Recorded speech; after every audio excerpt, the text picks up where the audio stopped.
السلام علیکم ورحمۃ اللہ وبرکاتہ۔ آج کی ویڈیو سے پہلے ہم ایک بات واضح کرنا چاہتے ہیں۔ بہت سارے دوست پوچھ رہے ہیں کہ جی آپ کی جب یہ ویڈیو فیس بک کے اوپر شیئر ہوتی ہے انجینئر محمد علی مرزا کے بارے میں تو تصویر بلر ہوتی ہے، تو اصل میں ہم اس کو اچھی کوالٹی میں اچھے کیمرے سے HD کوالٹی میں ہم اس کو اپنے یوٹیوب چینل کے اوپر اپلوڈ کرتے ہیں۔ وہ یوٹیوب چینل کا لنک میں انشاءاللہ سے اس پوسٹ کے پہلے کمنٹ میں شیئر کر دوں گا۔ دوسری بات یہ کہ فیس بک جو ہے نا وہ آپ کے انٹرنیٹ کی سپیڈ کی حیثیت سے آپ کو ویڈیو دکھاتا ہے، تو فیس بک کے اوپر بھی HD کوالٹی کی ویڈیو تو اپلوڈ نہیں ہوتی لیکن 720 تک کی اپلوڈ ہو جاتی ہے۔ لیکن آپ کی ویڈیو کی سپیڈ اگر انٹرنیٹ کی سپیڈ کم ہوگی تو وہ آپ کو 144 کی جو ہے وہ پکچر دکھا رہا ہوگا، تو اس کو بھی آپ تھوڑا سا دیکھ سکتے ہیں، اپنی کوالٹی بہتر فیس بک کے اوپر بھی اس کو آپ کنسیڈر کر سکتے ہیں۔ بہرحال آج کے موضوع کی طرف آتے ہیں۔ جی یہ انجینئر صاحب کی بات پہلے سنیں۔ حضرت حسن نے 40,000 کا لشکر لے کے آئے، صحیح بخاری 7,109۔ سامنے سے حضرت معاویہ عمر بن عاص کہتے ہیں کہ معاویہ یہ تو وہ لشکر ہے جس نے موت پہ بیعت کی ہے، یہ تو ہماری تکہ بوٹی کر دے گا۔ تو حضرت معاویہ نے کہا پھر کیا کریں؟ ان کا صلح کرو حسن کے ساتھ، اس کے بغیر چارہ نہیں ہے۔ اچھا انہوں نے پھر کہا ٹھیک ہے صلح کر لیتے ہیں، صلح آفر کرتے ہیں، اور سورۃ الانفال کے اندر یہ موجود ہے کہ اگر کافر بھی میدان جنگ میں صلح کی آفر کرے تو جنگ روک دو۔ ناظرین آپ نے ان کا بیان سنا، یہ حضرت حسن اور حضرت معاویہ رضی اللہ عنہ کے درمیان جو صلح ہے اس کو یہ واضح کر رہے ہیں۔ جی ادھر آئیں جی، یہ بیسیکلی صحیح بخاری کی روایت ہے، صحیح بخاری کی روایت ہے، یہ آپ دیکھیں صحیح بخاری کا حوالہ یہاں پہ آ رہا ہے، ٹھیک ہے۔ اس میں اسی روایت کی طرف اشارہ ہے جس کا انہوں نے تذکرہ کیا ہے کہ حضرت حسن جو ہے وہ لشکر لے کے حضرت معاویہ کے مقابلے میں آئے رضی اللہ عنہما، تو حضرت معاویہ نے کہا اپنے ساتھیوں سے کہ بھائی دونوں طرف مسلمان ہیں، مسلمان نوجوان قتل ہو جائیں گے تو عورتوں کی، بچوں کی، بوڑھوں کی کون کفالت کرے گا، تو ہمیں حضرت حسن سے صلح کرنی چاہیے۔ انہوں نے 2 افراد بھیجے، بہرحال صلح ہو گئی۔ صلح ہونے کے بعد جو راوی ہیں حضرت ابو بکرہ حدیث کے، وہ یہ کہتے ہیں کہ اللہ کے رسول صلی اللہ علیہ وسلم نے یہ بات کہی کہ میرا یہ جو بیٹا ہے، میرا یہ جو بیٹا ہے اللہ تعالیٰ اس کے ذریعے 2 عظیم جماعتوں کے درمیان صلح کروائے گا، فئتین عظیمتین من المسلمین، مسلمانوں کی 2 عظیم جماعتیں، اللہ کے وسلم نے دونوں کو مسلمانوں کی 2 عظیم جماعتیں کہا ہے، ٹھیک ہے۔ تو اب مرزا صاحب اس کا کیا ترجمہ کرتے ہیں، دیکھیں مرزا صاحب جب اس حدیث کو بیان کرتے ہیں، یہ آپ دیکھیں، یہ مرزا صاحب کا کتابچہ ہے جو ان کی ویب سائٹ جو ہے اہل سنت پاک، اس سے آپ جو ہے وہ ڈاؤن لوڈ کر سکتے ہیں۔ یہ دیکھیں جی کہ یہ وہ حدیث ہے جس کو وہ ذکر کر رہے ہیں۔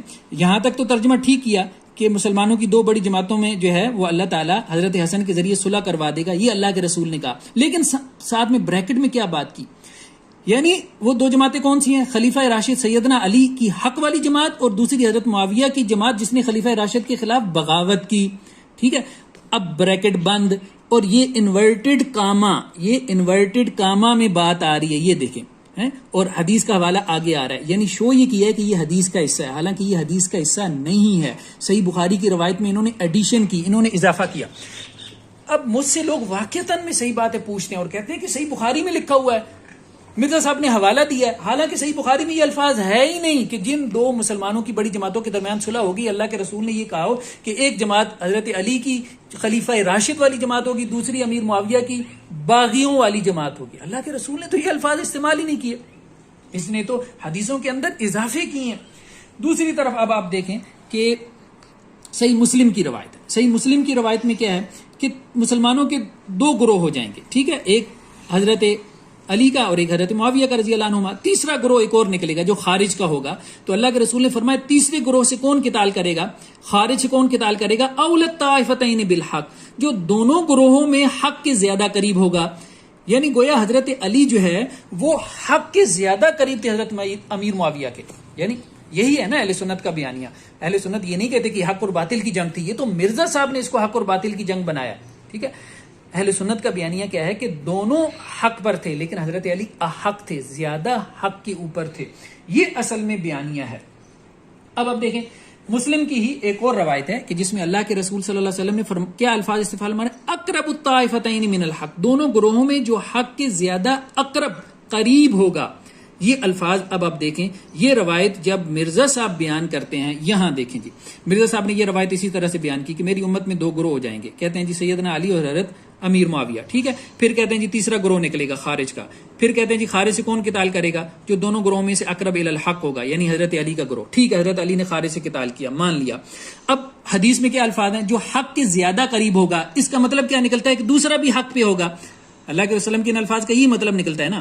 لیکن مرزا صاحب کیا ترجمہ کر رہے ہیں؟ اقرب الی الحق سے مراد کیا؟ حق والا گروہ، یعنی دوسرے گروہ کو انہوں نے باطل گروہ بنانا ہے. ٹھیک ہے، اس لیے اس کا ترجمہ کر رہے ہیں حق والا گروہ. کہتے ہیں دلیل اس کی کیا ہے؟ قرآن مجید کی آیت ہے. کون سی؟ سورہ آل عمران 167. اب یہ آیت یہاں پہ نقل کرنے کی ان کو جرت نہیں ہوئی. ٹھیک ہے، اس میں کہتے ہیں جی اقرب کا لفظ استعمال ہوا اس معنی میں جو معنی میں یہاں پہ کر رہا ہوں. اچھا، اب اقرب کا معنی ہم اس میں دیکھتے ہیں قرآن مجید کی اس آیت میں، تو یہ آدمی قرآن مجید میں کیسے کیسے تحریف کرتا ہے. دیکھیں جی، سب سے پہلے آپ جو ہے وہ شیعہ عالم دین کا ترجمہ دیکھیں محمد حسین نجوی صاحب کا. نجوی صاحب جو ہے وہ یہ کہتے ہیں یہ لفظ استعمال ہوا اقرب کا. ٹھیک ہے، منافقین کے بارے میں. تو قرآن مجید کیا کہہ رہا ہے غزوہ احد کے منافقین کے بارے میں کہ وہ اس دن جو ہے ایمان بنسبت ایمان کے کفر کے زیادہ قریب ہوں گے. یہ زیادہ قریب ترجمہ ہے مرزا صاحب، زیادہ قریب. ٹھیک ہے، اس کے بعد اب آپ اور ترجمہ دیکھ لیں، کسی کا بھی ترجمہ آپ دیکھ لیں، جیسے مولانا احمد رضا خان صاحب. ٹھیک ہے، یہ بریلوی اسکول آف تھاٹ کے بڑے جو ہے وہ علماء میں سے ہیں. وہ کیا ترجمہ کرتے ہیں؟ اس دن ظاہری ایمان کی نسبت کھلے کفر سے زیادہ قریب، اقرب، زیادہ قریب. ٹھیک ہے، اس کے بعد آپ کسی کا بھی ترجمہ لے لیں. یہ آپ ترجمہ لے لیں جی، آپ جو ہے وہ فتح محمد جو ہے وہ جلندری صاحب کا ترجمہ آپ لے لیں. ٹھیک ہے، ان کا ترجمہ لے لیں. اس دن ایمان کی نسبت کفر سے زیادہ قریب. دیکھیں سب نے یہی ترجمہ کیا. تو اقرب الی الحق کا ترجمہ یہی ہے کہ حق کے زیادہ قریب. اب حق کے زیادہ قریب ترجمہ جو ہے وہ انہوں نے کیا نہیں ہے. مرزا صاحب نے ڈنڈی ماری ہے قرآن مجید کی، اور پھر اس ڈنڈی کو ثابت کرنے کے لیے قرآن مجید میں تحریف کر دی. کسی ایک اسکول آف تھاٹ کے عالم دین کا ترجمہ جو ہے وہ نہیں مل رہا. اقرب کیا؟ اقرب کمپیریٹیو ڈگری ہے. کمپیریٹیو ڈگری کا مطلب یہی ہے کہ وہ حق کے زیادہ قریب ہوں گے. تو مرزا صاحب نے جب یہ دیکھا کہ اقرب الی الحق رسول اللہ صلی اللہ علیہ وسلم کی حدیث سے جب یہ ثابت ہو رہا ہے کہ امیر معاویہ کا گروہ بھی حق پہ ہوگا، حضرت علی زیادہ حق پر ہوں گے، تو انہوں نے اپنا جو ان کا نیریٹو اور بیانیہ تھا اس کو ثابت کرنے کے لیے قرآن مجید میں بھی تعریف شروع کر دی. ٹھیک ہے، تو اللہ کے رسول صلی اللہ علیہ وسلم نے ایسے لوگوں کے بارے میں کہا ہے کہ دیکھو مجھے ڈر ہے میری امت کے بارے میں. کس سے ڈر ہے؟ الائمۃ المضلین، وہ جو فراڈیوں کے امام ہوں گے، تو یہ بیسیکلی فراڈیوں کے امام ہیں. دیکھیں نا یہ فراڈ کس طرح سے لگاتے ہیں. اب یہاں پہ یہ نیچے شرائط بیان کر رہے ہیں کہ جس کے اوپر صلح ہوئی. اب شرائط کے حوالے کیا نقل کر رہے ہیں؟ الاستیاب لابن عبد البر ہیں جی، یہ صلح کی شرائط کہ حضرت حسن اور حضرت امیر معاویہ کے درمیان جو صلح ہوئی ہے، یہ صلح کی شرائط کہاں پر ہیں؟ ابن عبد البر، بابا نمبر 1، بابا نمبر 2 ابن حجر، بابا نمبر 3 ابن کثیر. ٹھیک ہے، اوپر کیا ہیڈر کیا چل رہا ہے؟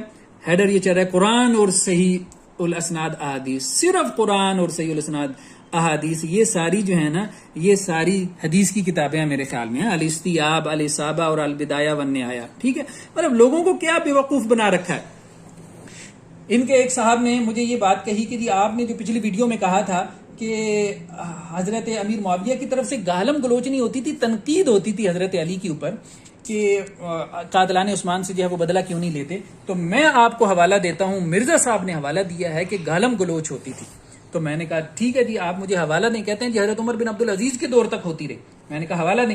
یہ دیکھیں جی یہ مرزا صاحب نے حوالہ دیا. جی حوالہ کیا دے رہے ہیں کہ جی علامہ جلال الدین سیوطی متوفا 911 ہجری خود ہی لکھ رہے ہیں. ٹھیک ہے کہ بنو امیہ جو اپنے خطبات میں سیدنا علی بن ابی طالب کو گالیاں دیا کرتے تھے. علامہ سیوطی صاحب جو ہیں تاریخ الخلفاء میں لکھ رہے ہیں جی یہ بابا یہ تاریخ الخلفاء قرآن حدیث ہے. ٹھیک ہے، مطلب عجیب آدمی ہے. ایک طرف کہتا ہے نہ میں بابی نہ میں وابی، میں ہوں مسلم علمی کتابی. مرزا صاحب آپ اپنا شعر معذرت کے ساتھ تبدیل کریں، آپ یوں کہیں میں ہوں بابی، میں ہوں بابی، میں ہوں مرزا فلمی کتابی. کیونکہ آپ فلم تو کرواتے ہیں قرآن اور حدیث کے ساتھ جو کھلواڑ کرتے ہیں آپ، یہ فلم ہی تو ہے اور کیا کر رہے ہیں. یا پھر آپ اگر کوئی یہ شعر آپ کو پسند نہیں آ رہا تو پھر آپ اس طرح سے اس کو کر لیں، میں ہوں بابی، میں ہوں بابی، میں ہوں مرزا علمی فراڈ تو آپ کر رہے ہیں. ٹھیک ہے، قرآن اور صرف قرآن اور صحیح الاسناد احادیث کے نام پہ آپ لوگوں کو جو ہے وہ بابوں کے پیچھے لگا رہے ہیں. تو مطلب یہ ہے کہ اب لوگوں کی چیخیں جو ہے نا، پجاریوں کی چیخیں بتا رہی ہیں کہ بت کے اوپر صحیح جگہ پہ ضربیں جو ہے وہ لگنا شروع ہو گئی ہیں. تو اس کو زیادہ سے زیادہ شیئر کریں. لوگوں نے سمجھا تھا شاید یہ جہالت کا بت جو ہے وہ کوئی سٹیل کا، یا یہ جہالت کا بت جو ہے وہ شاید کوئی آئرن مین ہوگا، لیکن 2-4 ضربوں نے ثابت کر دیا، چیخوں نے ثابت کر دیا یہ دم توڑتی تو چیخیں ہیں. بہرحال یہ تو موحدین کے لیے تو ایک سریلا میوزک ہی ہے نا، پجاریوں کی دم توڑتی جو چیخیں ہیں. تو یہ ثابت کر رہی ہیں کہ جی یہ بس مٹی کا ڈھیر تھا، ریت کا ڈھیر تھا، اب یہ گرنا شروع ہو گیا، اب یہ دم توڑتی چیخیں بھی جو ہے وہ کچھ دنوں میں ختم ہو جائیں گی، اور قرآن و سنت کی جو روشنی ہے اس سے انشاءاللہ سے جہالت کا بت جو ہے وہ پاش ہو جائے گا۔ والسلام علیکم ورحمۃ اللہ وبرکاتہ۔